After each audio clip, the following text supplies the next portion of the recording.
Quelle stratégie de réduction réaliser en fonction du temps?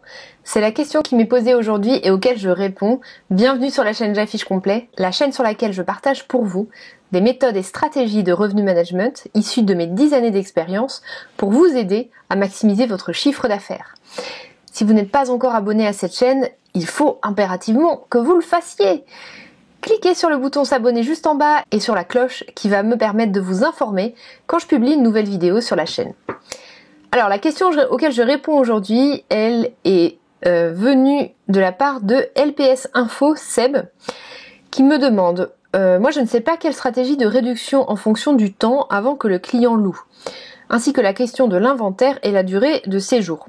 Alors sur la partie inventaire et durée de séjour, sur la partie inventaire, j'ai demandé en réponse à ce commentaire plus de précision parce que je voulais comprendre quel est l'aspect de l'inventaire sur lequel Sébastien, j'imagine, me pose une question.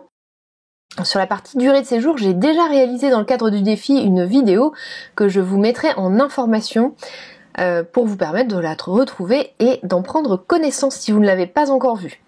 Alors je vais répondre du coup à la partie des réductions ou des promotions en fonction du temps avant que le client ne loue. Sur cette partie-là, la question que je comprends du coup c'est comment piloter ma stratégie promotionnelle, comment faire des promotions les bonnes au bon moment. Alors je vais partager avec vous 3 points qui sont cruciaux à mon sens pour faire des promotions correctement. C'est valable quelle que soit votre activité, hôtel, gîte ou loueur saisonnier. C'est la même chose. En tout cas, ces 3 points se retrouvent et sont dans tous les cas très importants. La première chose importante, c'est de faire les promotions les plus en amont possible. Il faut impérativement, et c'est l'importance de faire des prévisions, il faut impérativement anticiper les sujets promotionnels. Il faut voir très en amont les zones sur lesquelles vous allez avoir des difficultés à vendre et il va être nécessaire de faire des promotions. Pourquoi ? Parce que si vous laissez courir le temps et si en dernière minute vous faites une promotion pour déstocker, ce n'est pas idéal, surtout si vous avez des clients très fidèles. Parce qu'ils vont se rendre compte du fait que en attendant, en patientant, on a la possibilité d'accéder à des prix plus bas. Ça va les inciter à attendre plus la fois suivante lors de leur prochaine réservation et cette chose-là n'est pas du tout dans votre intérêt puisque vous, pour piloter votre activité, vous avez besoin d'avoir le plus d'anticipation possible des clients. Vous avez vraiment besoin que les clients aient un sentiment d'urgence à réserver et vous montrent très rapidement si sur cette période vous avez des bonnes tendances de vente ou des tendances de vente plus mauvaises. Donc, faire des promotions très en amont permet d'aller dans ce sens-là, d'inciter les clients à réserver tôt, car s'ils réservent plus tôt, ils auront de meilleurs prix, et vous permet aussi, vous, de vous rendre compte si, avec ces promotions, vous avez la capacité ou non de créer ce qu'on appelle dans le jargon un matelas de sécurité, c'est-à-dire un petit volume de réservation qui vous sécurise sur la période, et vous permet par la suite de fermer cette promotion pour vendre à un prix normal et optimiser quand même un peu votre performance sur cette période faible. Le deuxième point, c'est le niveau promotionnel. Est-ce qu'on fait du 5%, du 10%, du 20%, du 30%? Alors, le niveau promotionnel doit être raisonnable, mais attirant.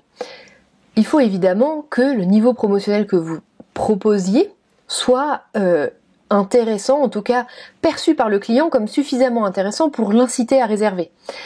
Si il est perçu comme trop peu intéressant, voire anecdotique, ça n'incitera pas les ventes et en fait c'est contre-productif. C'est-à-dire que les personnes qui vont venir pour réserver sont, quoi qu'il advienne, des personnes qui auraient réservé.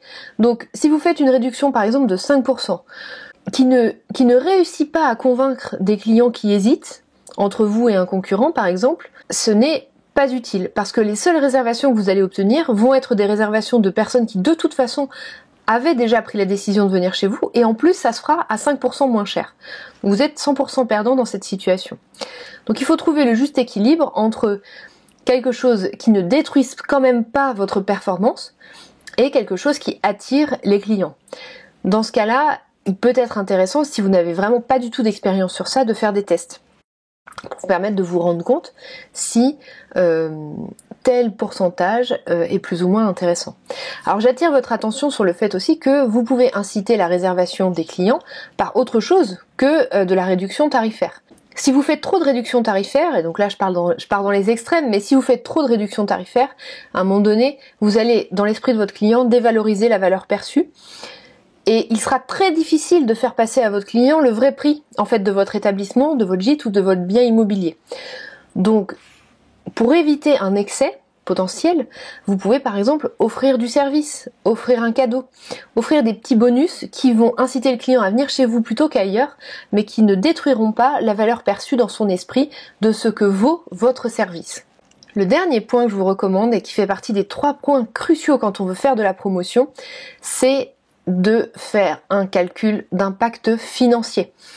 Si par exemple vous décidez de faire une promotion très importante, je dis n'importe quoi, par exemple moins 30% sur votre prix, assurez-vous, en tout cas faites les calculs et vérifiez quel est le volume de vente additionnel à produire pour avoir au moins le même chiffre d'affaires que l'année dernière. Pour vous poser la question, est-ce que je suis capable de faire ça avec cette promotion ? Je vous donne un exemple. Si vous avez fait l'année dernière 5 ventes à 60 €, cette année, sur la même période ou sur le même jour, vous décidez de faire moins 30%. Donc ces 5 ventes, elles ne se feront plus à 60 € mais à 42 €. Vous n'allez pas gagner la même somme. L'année dernière, vous avez gagné 300 €, cette année, vous allez gagner 210 €. Il manque donc 90 € qu'il faut compenser, qu'il faut trouver. Ces 90 € représentent un peu plus de 2 ventes en plus. Donc, quand vous lancez cette promotion, faites ce calcul et posez-vous la question, si je lance 30% de réduction sur mon prix cette année, il faut que je produise au moins 3 ventes de plus pour être gagnant dans cette situation. Et idéalement, évidemment, quand on fait un effort de moins 30% sur un prix, l'idée c'est pas seulement de faire 3 ventes de plus, l'idée c'est d'en faire 4, 5, 6, etc. Est-ce possible? Est-ce réaliste? Si vous vous rendez compte que vous n'êtes pas certain de pouvoir faire ces 2 ou 3 ventes de plus cette année grâce à la promotion, à ce moment-là, il est important de se poser la question. Et je rajouterai aussi que avoir le même chiffre d'affaires que l'année dernière dans plus de chambres est un point que j'appellerais vulgairement un taquet minimal à atteindre, mais il ne faut pas oublier que faire 300 € sur 5 chambres et faire 300 € sur 8 chambres produit un niveau de coût largement différent entre les deux scénarios. Donc on a le même chiffre d'affaires pour des charges qui sont bien supérieures. Donc, c'est quand même pas idéal comme scénario, c'est un scénario minimal pour essayer de sécuriser la situation, mais il faut impérativement que vos promotions puissent produire des volumes de vente bien plus importants pour compenser la baisse tarifaire que vous avez accordée aux clients. Voilà, j'espère que cette vidéo aura pu vous aider. Si elle vous a aidé, cliquez sur le pouce bleu qui est juste en dessous. Et si vous ne l'avez pas encore fait, téléchargez mon livre blanc qui vous permettra de vous aider à vous lancer dans le revenu management, à mettre en place toutes ces méthodes pour maximiser votre chiffre d'affaires. Je mets le lien en commentaire. Et puis en attendant, je vous dis à demain pour la prochaine vidéo qui vous aidera à maximiser votre chiffre d'affaires.